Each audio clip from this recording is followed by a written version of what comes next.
Roll number 16, Present. 17, Present.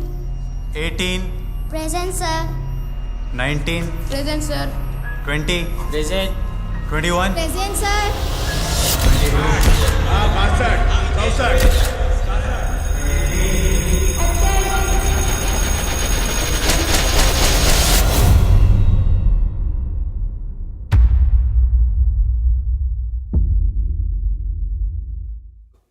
We're currently at the premiere of Haemolymph, and currently I have with me Chetan, who's going to be talking to us a little bit about this and his thoughts on it. So thank you for joining us, Chetan. And what I want to ask you is that this story was super heart-wrenching. I think when we were watching it, in the screening as well, the one thought that came to our mind is that if it can happen to like a common person like this, and it happened to so many people with him, then this is a common story, right? So my question to you is, what were your first thoughts when you watched the movie, and while you were watching it, or maybe when it got completed? What was the first thing that came to your mind? I was very touched on an emotional level. See, we know about these things, we read these things, stories in the paper about how people are, it's shown in the news, it's talked about how people are falsely put in jail, how people are accused, how police brutality, police violence. But the thing that cinema allows you to do is it allows you to connect with them on an emotional level. And so Haemolymph is a cinema with a lot of substance, a lot of present-day relevance that brings in a very strong emotional side where you connect with the protagonist of the film and the family of the protagonist, who is a teacher, who is shown as a very family person, as somebody who has leadership skills and wants to do good for society. But that person, because of the fact that he himself says at one point, why are you being targeted? Because I am a Muslim. Because he is born as a Muslim. And this is something that is a reality today. And even I've talked to many people who are born as just because they're born into a Muslim community, or born as a Dalit, or born as an Adivasi, these communities are clearly targeted by the system, by the police system, by the political system, by the people in positions of power who want to target them for personal gain, or for one time a police officer here continues to brutalize the protagonist. Why? Because the media is questioning it. And so the media, it's not that the media is doing something wrong, it's just something that the media questions them, and he wants to find somebody to blame. It's the system puts the pressure on the police, and the police don't want to do their job in a thoughtful, truth-finding way. They want to find shortcuts. So in that way, Haemolymph brings out the realities, the dialogues are truly hard-hitting, and it also shows how even some of the constables who connect with the protagonist and don't want to hurt him are also victims in the system, because they have to follow their higher-ups. So there's different degrees of victimization which Haemolymph brings out. And of course the family of the protagonist and the wife and the child, they are also victims of this system. So it shows how the power continues to dominate the weakest sections, and the weakest sections being women, children, minorities, Dalits and Adivasis, which is something that statistics show. It is something that this film has brought out with the accurate, relevant politics of today. Right. So when you mentioned that, you could completely relate to the protagonist, and I would think the last time something like this actually happened was when a commercial hit by Dharma Productions, which is My Name is Khan, everyone was going around with the slogan because it was Shah Rukh Khan, and also because it was a super important and powerful line where he's saying that my name is Khan and I'm not a terrorist. So I think throughout this movie, it was running sort of parallel to that as well. So I want to ask you, do you think that this movie also has that potential, if not to reach the level of, breaking the money records in terms of how the box office would do, but just in terms of how commercially it would pick up, do you think it does have the potential of probably reaching there? See, I saw My Name is Khan. And the second half of My Name is Khan was something that I cried and gushed and connected with on so many levels, because I am also born and raised in America and a person of color, and something that experiences that happen in the American system and the Indian system. And it was very well brought up, the second half especially. But My Name is Khan is a commercial cinema. My Name is Khan was something with the love story, with the locations, with the star cast, with the investment. And so it was meant to recover funds, songs, and everything else. Now, this cinema, although it has a wonderful qawwali, it has a wonderful pathos song, and it has a lot of relevant, hard-hitting material, it cannot be put on the same as a commercial kind of film. It is something that is more of a bridge cinema, something that is more of a substantive cinema, something that is more of a relevant, necessary kind of cinema for today's world. So, will it have the same commercial impact? That is difficult to say. That is probably unlikely. But will it have more of a substantive impact for the people who watch? See, that is very important. Like, the thing is, cinemas at the end of the day are viewed in a way that it's like, how much money do you make? And that is considered a good or great or successful cinema.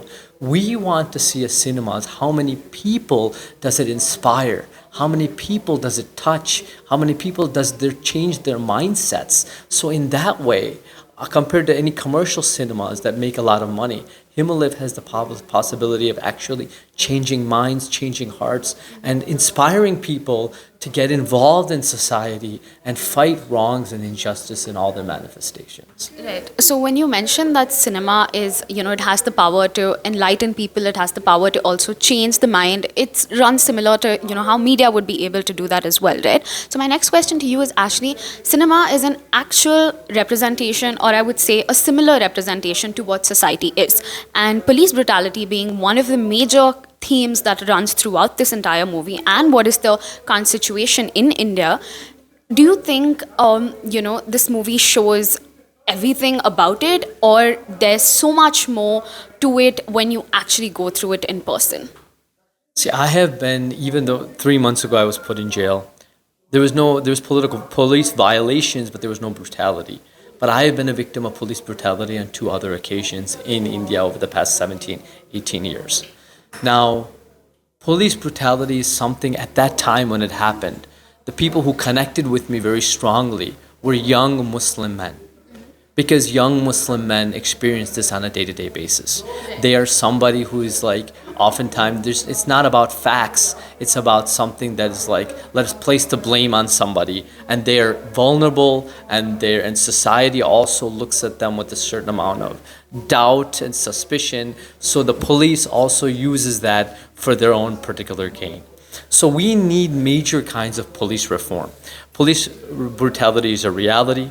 Police brutality against people, against women, against minorities, against Dalits and Adivasis is definitely a reality. Forest officer shot an Adivasi a couple months ago. I went and worked on that. So this is something that goes on. Now, we need to target this from all different levels. Now, cinema is one way of targeting it. Cinema is one way. We saw the people who came today had a lot of questions. The people who experienced this spoke about this struggle. And because of that, the dialogue happens, and then we can in some way create some sort of change through dialogue. Dialogue is very necessary. But dialogue is not the only way. We need activism. We need to get into the streets. We need to put pressure on the people in positions of power. We definitely need police reform in Karnataka. I could speak from a Karnataka angle, and even though this movie took place in Mumbai or took place in another state, it must be a very similar kind of situation there as well. So we have to target the sickness that is police brutality and a systemic kind of violence against the weaker groups of people in multifaceted ways, and the multifaceted ways should be, one of them should be hard-hitting, reality-driven, conscientious, symbolic, emotional cinema, which Haemolymph makes that very strong attempt. And other methods should be educationally going to schools, it should be getting out in the streets, protesting, it should be getting involved and talking with the people who are our police officers, who are our local police officers in their own way, and bringing the police officers into our classrooms. I mean, we need more women police officers. Women police officers oftentimes statistically have shown that It reduces violence. The women police officers actually are less corrupt. This is statistically proven. Other states have done this successfully, like Tamil Nadu. Karnataka, we protested for women police stations in 2014-15, and that is something that is coming in on a very strong level, and that will also include help our equality fight. So everything is interconnected. Everything is interconnected. So we want to. There has to be systemic change, but this kind of major kind of flaw in the system where the police do violations and violently attack our weakest members of society and our most vulnerable, something that must be brought to the attention, light shed, and we have to fix it. And that's something that this is making an attempt, and we need more such attempts, and we want attempts in Kannada cinema as well. Right. So when you said that dialogue is not the only way to do it, and getting out in the streets, dissent is one way to do it, protesting is one way to do it, but over the years, like let's say from even the JNU riots that happened in 2019, right before the pandemic, we saw how the government reacted to protests. So the youth is sort of scared to get out on the street. So you being someone who is a public figure, and is super vocal about all of these things without being scared, unabashedly being yourself. A, how does the courage come in? Because it could also take a toll on your professional career. And B, how can the youth sort of learn from this, because they are the future, and how do they sort of get inspired to do the same thing by putting aside all of these biases, putting aside the fact that what could happen to the future, to them in the future, but just stand for what they believe in? One of the main things we need definitely in society is courage. Haemolymph is not just a cinema in terms of creativity, narrating a struggle, narrating the reality. It takes a lot of courage. So even anybody who wants to live out on their own, make a kind of live in the kind of earn on their own, kind of take risks in society where it comes to even having a relationship with somebody from a different community or different caste. These take a lot of courage, but it's only, but if you look at the people who have made an impact in history, people such as Baba Sahib Ambedkar, people such as Periyar, people such as Savitribai Phule, people who we respect, Kuvempu, Baswana, these people have swam against the flood. They've swam against the tide. So courage is a very important element. Somebody like me who has been, without in any way earning it, has been in some way born into or received a lot of economic as well as into the media, educational, all types of benefits. I have more of a responsibility to give back. And those people who are homeless, those people who are educationally kind of deprived, economically deprived, have the right justice mechanisms that they should receive more. So we must readjust the paradigm, and we must be, that's what education teaches us. Education in the Indian system is a rote method education that helps us get a job. But you talked about JNU. We need education that helps us not just get a job and make a personal living, but education that inspires us to fight the wrongs of society and build a better society and give back. And the people who receive more, such as myself, such as film actors, such as film stars, such as the wealthy, such as educated on many levels, we all should give back more, and other people who are deprived should be receiving. That's a justice mechanism. And youth must feel as though just because JNU, JNU has been a kind of petri dish, a hotbed of activism. We have extraordinary people that have come out of JNU, and there will be some times when the media will target you, but that's not because you are saying something wrong. That's in fact because you are standing up for right. And it actually means that you are doing the right thing. So it means so in any way, if you look at anybody who has somebody like a Gauri Lankesh. Gauri Lankesh is somebody who is an inspiration for all of us. She stood against wrongs and she gave her life for it. And that should inspire us to fight more. And if in actuality, you can lose your life doing anything. You can lose your life driving in a car from home to work. I mean, you could lose your life walking across the street to take a bus. But at least if you put your life on the line for something more meaningful than yourself, then your actions, if not yourself, but your actions will make a better society, and that will stand in history, and that will give you more purpose, that will give you more reason to just make you feel more alive and more meaning in life. So so movies such as this and youth should be more inspired, not just to make a personal living, but to make a societal impact. And that is something that many movies like this, many people in society inspire us. And in a couple days, Mr. H.S. Doreswamy, it'll be 1 year since he died. And Mr. H.S. Doreswamy was a freedom fighter in Karnataka, and he lived over 102 years. He was an extraordinary human being. And his ideas, his fights, his struggle will live on. And even if, no matter how much money you make, that money you can't take along, but if you make an impact in society, your ideas will live on. And so Mr. Doreswamy shows us that. So that's what the youth should be inspired about.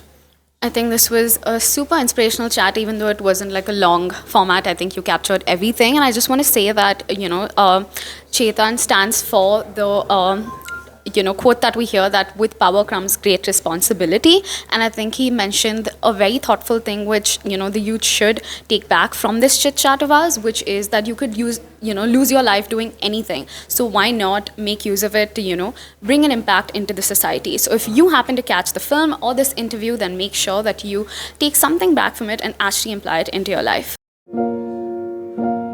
सज्जो सोच रहा हूँ एक दिन इतना बड़ा मकान लूं जिसमें अपनी पूरी फैमिली एक साथ रहे। पहले सो जाओ फिर सपने देखना।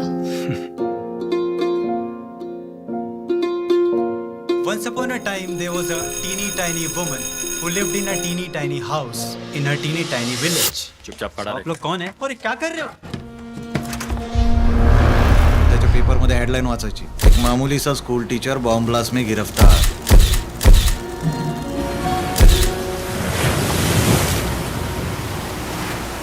जिमी का लॉन्ग फॉर्म क्या है?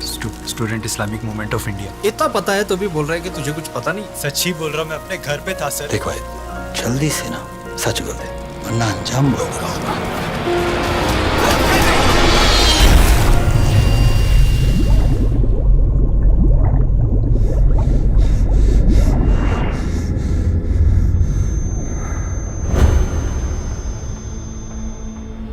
वो फिर से आपको उठा लेंगे। तीनों केसेस में कुल 43 लोगों को पकड़कर अम्बकों का लगाए ये लोग। अरे कुछ नहीं किया हमने।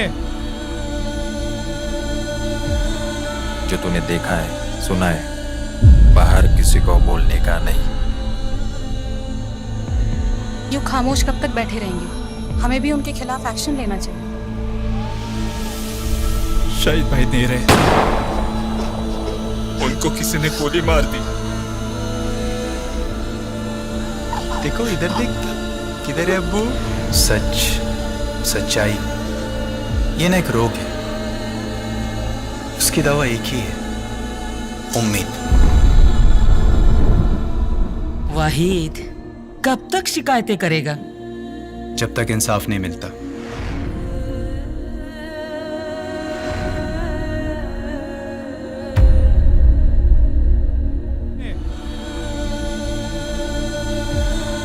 जो तूने देखा है, सुना है, बाहर किसी को बोलने का नहीं।